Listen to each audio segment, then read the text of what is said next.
आज़ाद news में एक बार फिर आपका स्वागत है। विकसित भारत संकल्प यात्रा का रथ बेगमगंज पहुंचा। नगर पालिका द्वारा विश्राम गृह में आयोजित किया हितलाभ कार्यक्रम। मुख्य अतिथि के रूप में शामिल हुए पूर्व कैबिनेट मंत्री ठाकुर रामपाल सिंह राजपूत। स्वास्थ्य शिविर में मरीजों को मिला उपचार। कृषि विभाग द्वारा ड्रोन के माध्यम से कीटनाशक का छिड़काव कर प्रदर्शन किया गया। बेगमगंज से ब्यूरो चीफ हुसैन जावेद बिट्टी की रिपोर्ट। रायसेन जिले के बेगमगंज में विकसित भारत संकल्प यात्रा का रथ विश्राम गृह पहुंचा, जहां नगर पालिका द्वारा आयोजित कार्यक्रम में हितग्राहियों को हित लाभ प्रदान किए गए।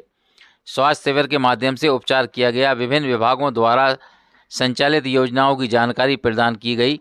स्कूली छात्राओं द्वारा सांस्कृतिक कार्यक्रम के माध्यम से प्रेरणादायक प्रस्तुतियां दी गईं। मैं तुम लोगों से कुछ कहने आई हूँ। तुम लोग रासायनिक खादों से, कीटनाशकों से मेरी मिट्टी को जहरीला कर रहे हो। तुम सोचते हो इसमें सिर्फ मेरा नुकसान होगा। पहाड़ों को काटते हो, नदियों के पानी में रसायन का विष मिलाते हो। मेरा दर्द तुम्हें महसूस। अनुविभागीय अधिकारी सौरभ मिश्रा द्वारा विकसित भारत संकल्प यात्रा की रूपरेखा बताई गई।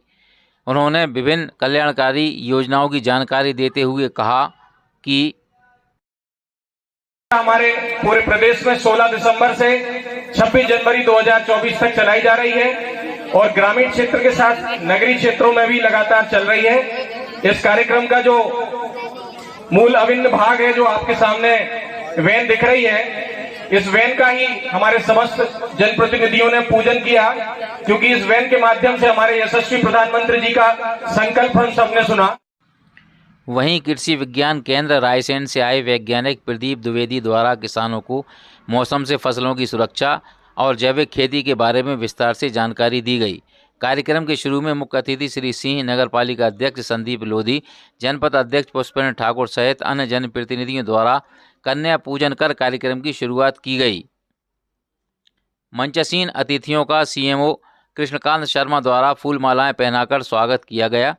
मुख्य अतिथि ठाकुर रामपाल सिंह राजपूत द्वारा केंद्र एवं प्रदेश सरकार की विभिन्न जन कल्याणकारी योजनाओं का बखान करते हुए कहा कि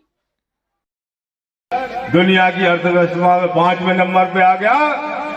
पाकिस्तान आके हमारे सैनिकों को मार जाता था, आंखों में आंसू आते थे।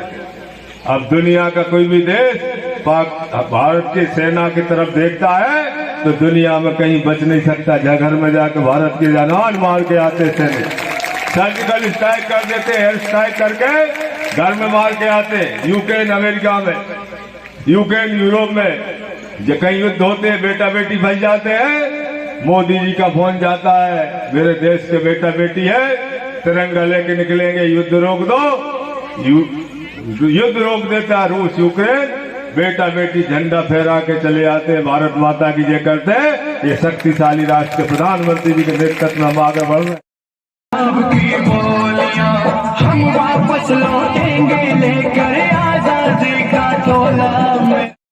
तो देखो, जी हाँ, मैं हूँ व्हाट्सएप। पूरी दुनिया मेरी गिरफ्त में है। बच्चा, बूढ़ा या जवान, सब दीवाने हैं मेरे। गूगल नाम है मेरा।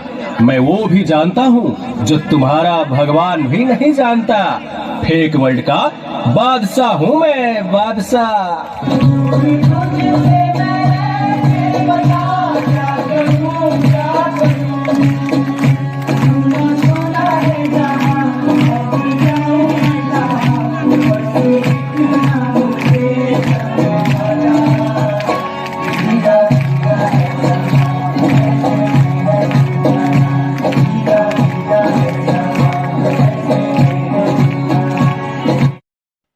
कार्यक्रम के बीच बीच में स्कूली छात्र छात्राओं द्वारा विभिन्न सांस्कृतिक कार्यक्रम प्रस्तुत किए गए, जिन्हें सभी ने खूब सराहा।